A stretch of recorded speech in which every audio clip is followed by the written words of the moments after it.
여러분 안녕하십니까. 2021년 1월 15일 금요일 신문사설 비평을 시작하겠습니다.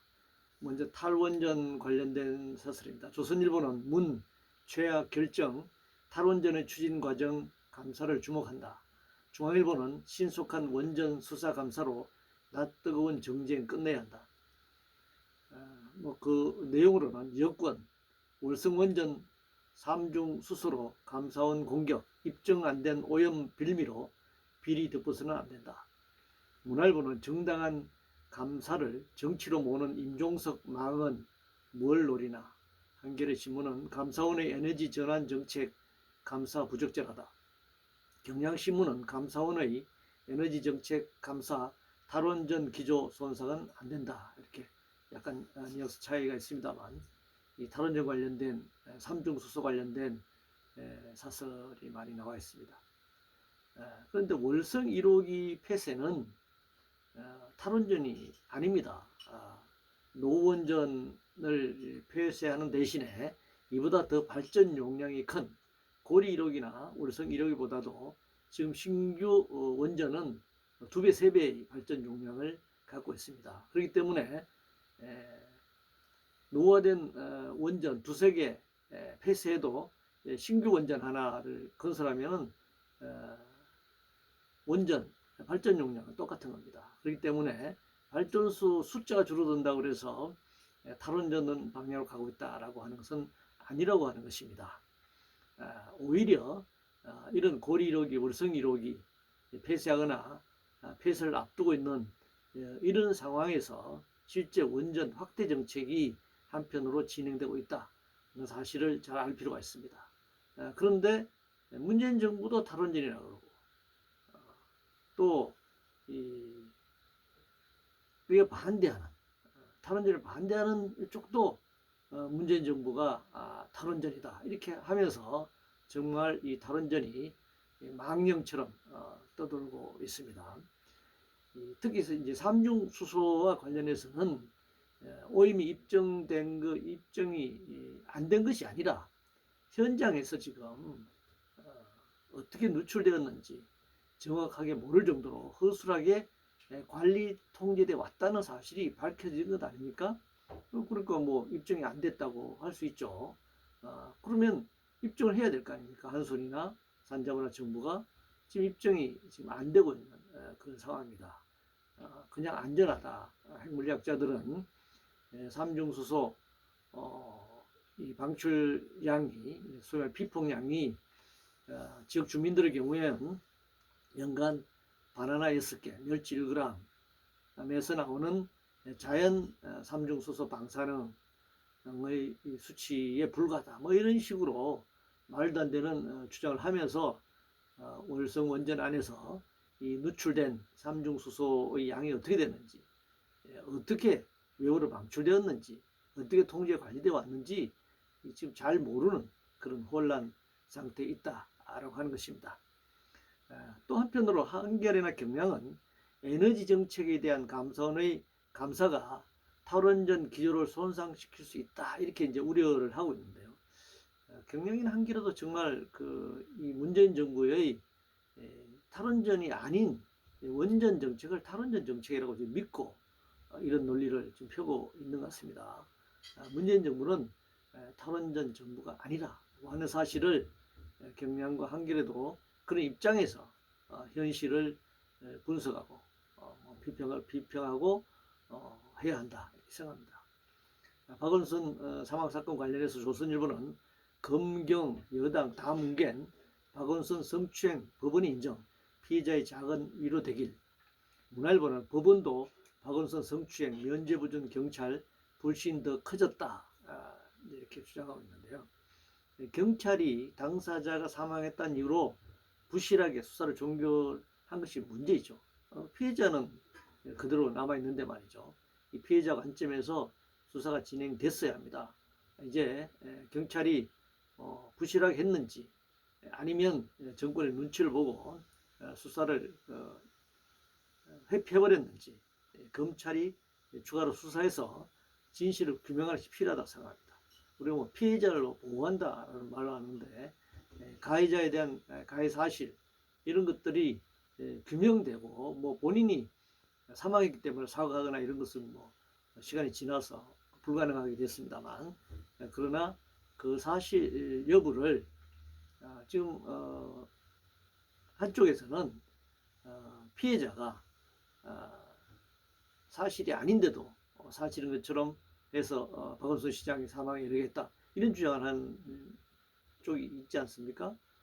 그러나 이제 피해자는 지금 고통을 호소하고 있는 상황이기 때문에 검찰이 제대로 된 수사를 통해서 피해자를 위로하고 보호할 수 있는 그런 수사 결과가 나와야 한다 이렇게 생각합니다.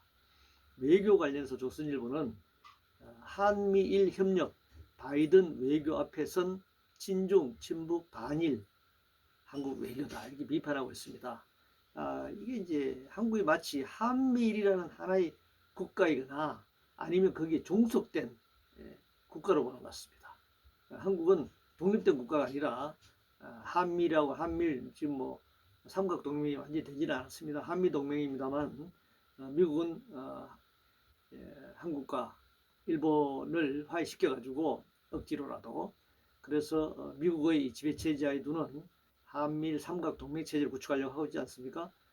이런 그 미제국주의에 통합되는 거죠.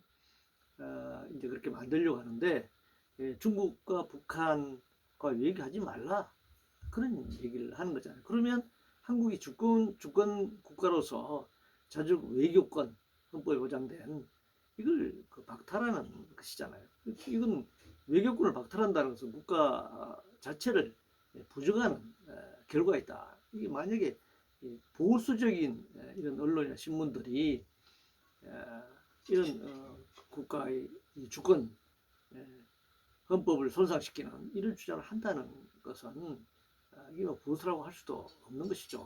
사대주의거나 종속주의거나 그렇게 얘기할 수밖에 없다고 생각합니다. 사면 관련해서 중앙일보는 전직 대통령 사면 대통령이 명확한 입장 내길이라는 제목의 사설에서 24년 만에 두 전직 대통령 기결수 수감, 정쟁과 국민 분열 막으려면 결단이 필요하다.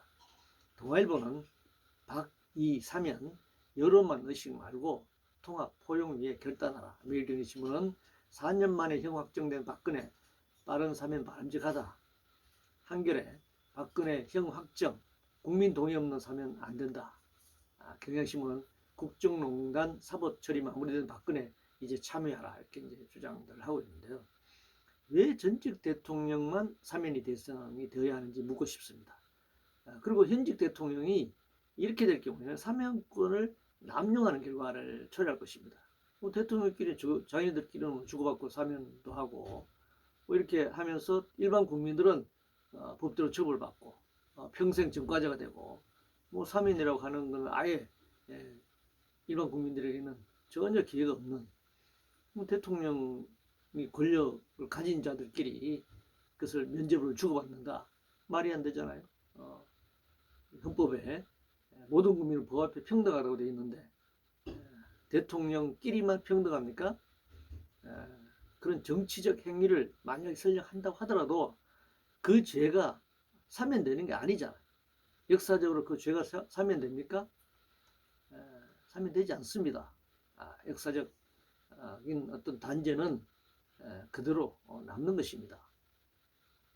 출국금지 관련해서 한겨레신문은 김학의 출국금지 절차 흠결과 실체적 정의 함께 봐야 한다. 그래서 이게 이런 식의 양비론이 문제라는 겁니다. 법적 절차를 위반함으로써 오히려 실체적 진실이 묻히게 됐잖아요. 지금 김학의 사건이 출국금지 절차적 문제 때문에 김학의의 범죄 사실이 묻혀버리는 되려 김학의보다는 법무부와 검찰이 범법자가 되는 이게 뒤바뀌어 버리잖아요. 절차를 위반하다고 할까 말이죠. 사물진흥과 관련해서 매일경제신문은 CES 2021이 보여준 일상의 혁신 주역 AI, OT 세계 최대 정보 가전 전시회 가전에 AI를 심어 사용자와 상황에 따라 맞춤형 서비스 제공해서 시작했는데 2025년에는 400억 개 이상의 기기에 인터넷이 연결될 것으로 전망된다. 이렇게 사물지능, AI 지능이 인터넷과 연결됨으로써 엄청난 발전이 예상된다라는 것을 전망하고 있는데 당연하죠. 엄청난 속도로 발전하고 있다는 것은 우리가 피부로 느끼고 있습니다. 그러나 과학기술의 발전이 일상의 혁신과 편리함을 가져온다고 해서 인권이나 인간의 인권이나 존엄이나 평등이나 생태 등을 통해서 인간의 삶의 질을 높이고 있는가에 대해서는 항상 의문을 제기해야 된다고 생각합니다. 오늘날 이 자본주의 고도의 이 과학기술 문명, 군사적 기술 발전이 가져오는 이 인터넷, 전자통신 이런 기기의 이 발전이라고 하는 것이 오늘날 코로나 재난에서 보듯이 이 지구의 생태계를 온전하게 보존하면서 항구적으로 지속 가능한 발전, 지속 가능한 인간의 삶을 인류의 삶이 유지될 수 있을 것인가 하는 점은 과학기술만 매몰된 편향적으로 매몰되어 있는 그런 신화에서 우리가 벗어날 때가 되었다라고 하는 점도 간과해서는 안 될 것입니다. 과학기술이 자본의 이윤을 극대화하는 정말 수단으로 전락하고 있지는 않는지 명심할 필요가 있다고 생각합니다. 재난지원금 관련해서 매일경제신문은 한두 달 앞도 못 보고 우왕좌왕하는 자영업자 손실보전 대책 이런 제목을 사설해서 자영업자 수가 540만 명인데 대규모 추가 경정 예산 편성이 불가피하다. 이 540만 명에게 3, 4조 원 이런 정도를 가지고 이 문제가 해결되겠습니까? 경향신문은 자영업자 손실보상 파격적인 수준으로 이루어져야 한다. 이게 파격적이라고 하는 게 100조도 아니고 재벌 대기업처럼 말이죠. 몇 조 원 가지고는 파격이라고 말할 수도 없습니다. 먼저 이 자영업자들, 특히 이 영세 자영업자들에 있어서 가장 심각한 문제가 매출액이 없는데 임대료가 계속 나가잖아요. 이 임대료 문제를 임대료를 중단시키든가 국가가 임대업자와의 관계를 통해서 임대료를 유보시키든가 감면하든가 하는 조치가 필요하고 또 상당수 자영업자들이 또 영세업자들이 금융대출, 부채를 가지고 있지 않습니까? 이 부채에 대해서 상환을 연기한다든지 이자를 감면한다든지 이자를 면제한다든지 그리고 이 공과금, 각종 공과금을 지금 낼 수가 없는 상황이잖아요. 그래서 이것을 공과금을 어떻게 코로나 상황이 끝날 때까지 유예한다든지 하는 조치가 필요합니다. 그렇지 않고서 여기 몇십만 원, 100만 원 이런 정도 연간 매출액이 최소한 아무리 적어도 작은 가게라도 수천만 원 아니면 수억 원이 되는데 돈 몇십만 원, 100만 원 이렇게 지급해가지고 이 자영업자 문제가 해결될 수가 없는 것입니다. 그래서 그 문제를 먼저 해결하고 그 다음은 생계와 관련해서는 그게 노동자이든 실업자이든 영세 자영업자든 똑같은 겁니다. 지금 코로나 피해가 다르잖아요. 똑같은 조건이기 때문에 이 재난지원금, 전국민 재난지원금으로 먼저 지급하고 그 다음에 지급하면 소득이 있거나 소득이 높은 사람에게는 추가로 재난지원금이 플러스 되는 것이잖아요. 그것을 과표가 높아지는 것이기 때문에 연말에 세금 환수를 통해서 국고에 환수하는 방식으로 해결하면 선별 지원에 따른 이 혼란과 또 비용과 시간을 줄일 수 있다 이렇게 생각합니다. 그렇기 때문에 전국민 재난지원금을 지급하는 것을 두려워해서는 안 된다라고 생각합니다. 미국 정치 관련해서 동아일보는 퇴임 일주 전 트럼프 탄핵 오만한 권력자의 흉한 퇴장 이렇게 사설을 뽑았는데요. 무슨 트럼프가 특별히 오만해서 독재자에서 그렇다라고 말할 수는 없는 겁니다. 물론 사람에 따라서 개인의 차이는 있을 수 있지만 구조적인 측면에서 봐야 한다. 트럼프라는 오만한 권력자에 초점을 맞추기보다는 미국 민주주의 한계, 우리가 봐야 한다는 것입니다.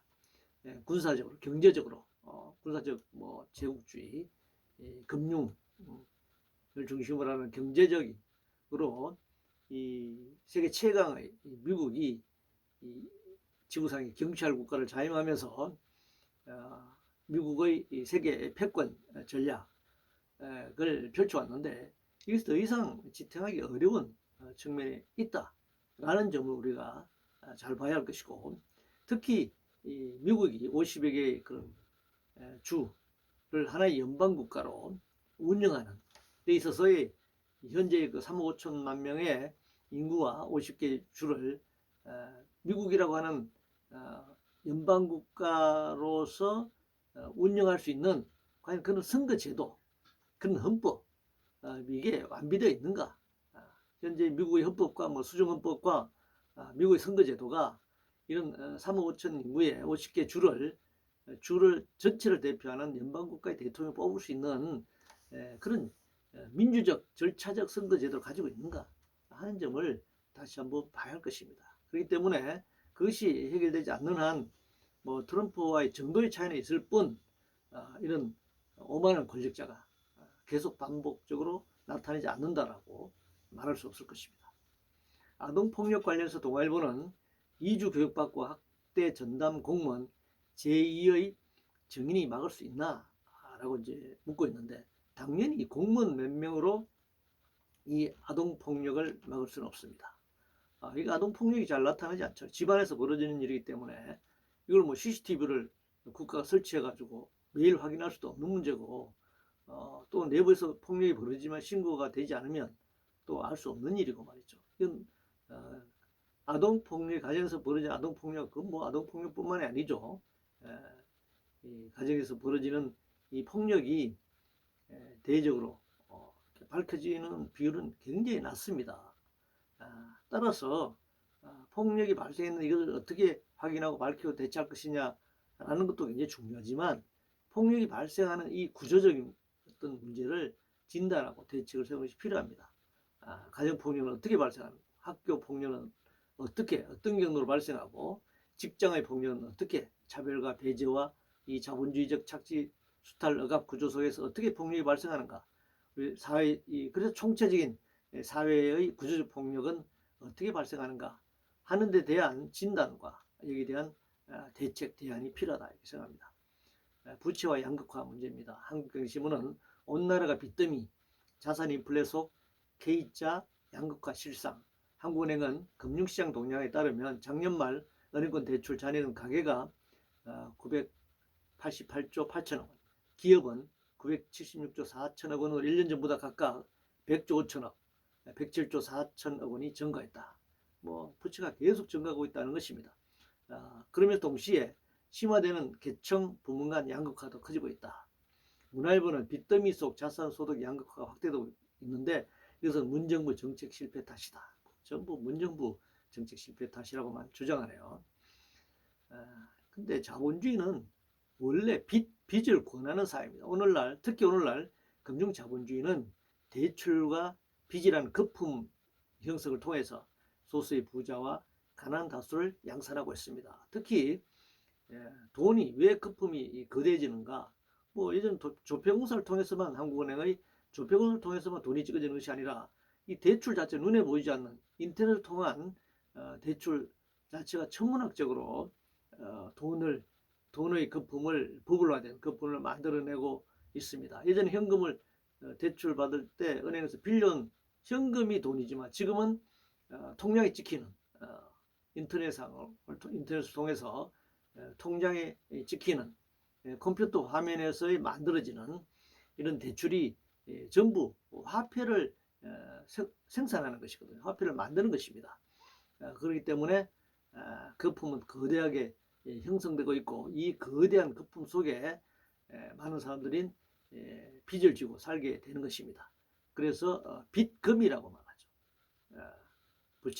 빚을 진 자가 금위줄에 걸리게 되는 형국이고, 거기서 평생을 그 금위줄에 걸려서 착취의갑의 구조의 속에 헤매다가 죽게 되는 것입니다. 특히 오늘날 신용카드, 신용사회라고 하는 것이 빚을 계속 늘리는 그런 기능을 하죠. 현금이 있어야 물건을 사는 것이 아니라 현금이 없어도 신용사회니까 카드로 결제를 하고 물건을 사고 나중에 갚는, 그러니까 나중에 갚을 능력이 없으면 계속 부채가 계속 살게 되는 것입니다. 점점 더 부채의 늪에 빠져들게 되는 것입니다. 그것이 오늘날 이 수치로 나타나고 있는 현상이다, 이렇게 말씀드릴 수 있습니다. 기업 경영 관련 산업경신문은 중소기업 90%, 경영 암울, 해법 어려운 건 하나도 없다. 그러면서 내수 활성화 지원해야 한다 48%, 정책금융 세제 지원해야 한다 44%, 기업 규제를 완화해야 한다 38%, 주 52시간 근무제를 보완해야 한다 28%, 이렇게 응답했다는 것입니다. 기업의, 민간 기업의 규제를 완전히 없앤다면 그러면 정부가 필요하지 않죠. 법과 제도가 없는 것이기 때문에, 법과 제도가 있기 때문에 거기에 따라서 규제를 하는 것인데, 규제를 없애달라. 그러면 정부가 필요 없는 거고, 정부가 없는데 정부가 어떻게 기업을 지원할 수 있습니까? 말이 안 되잖아요. 그리고 정부가 모두를 지원해라. 내수 활성화도 지원하고 뭐 정책, 금융, 세제 지원까지 다 지원해서 민간 기업을 운영하라라고 하면 개별 민간에게 기업을 왜 맡깁니까? 국가가 다 지원하는데 국공유해야죠. 자본주의의 개별 기업이 존재할 필요가 없는 것입니다. 이익 공유 관련 산업경신문은 기업 기부 강요를 자발적 이익 공유로 포장 말아야 한다, 이렇게 주장하고 있습니다. 형식적으로 공적 사적 소유를 막론하고 지구상에 존재 유무형의, 지금 지구상에 존재하는 자산, 유무형의 자산은 인류의 공유 자산입니다. 그 어떤 것도 뭐 1000개의 어떤 신제품을 발명했다고 하는 에디슨의 그런 과학기술 제품들도 다 그 이전에 인류의 지적 공유자산의 토대에 의해서 모방되거나 아니면 추가되거나 좀 더 변모되는 것입니다. 그렇기 때문에 새롭게 창조되는 것은 없는 것입니다. 다 공유재산입니다. 우리나라 1948년 재헌후의 헌법에도 이런 이익균정, 이 공유제도가 포함되어 있었습니다. 헌법 개정 과정에서 좀 사라졌습니다만, 그러나 지금 정치인이 지금 말하는 것처럼, 민주당 대표가 말하는 것처럼 뭐 이익 공유제 뭐 이렇게 아주 추상적으로 구체적인 실물이 하나도 없었잖아요. 이렇게 표현하면은, 특히 정치적 목적으로 표현하면 매우 비현실적이고 혼란을 부추기게 된다는 것입니다. 뭐 여러 가지 생각할 수 있기 때문에요. 그래서 특히 정당이 이런 얘기를 하려면 구체적인 정책을 제시해야 합니다. 그리고 그것이 현실적으로 가능하도록 그 제도로 자리 잡을 수 있도록 국회에서 말한다면 법과 제도를 통해서 이걸 제시해야 하는 것이죠. 그렇지 않고서는 정치적 선언에 불과하고 그냥 혼란만 그냥 불러일으키다가 끝나버리고 만다라고 하는 점을 지적하고 싶습니다. 이상으로 2021년 1월 15일 금요일 신문사설 비평을 모두 마치겠습니다.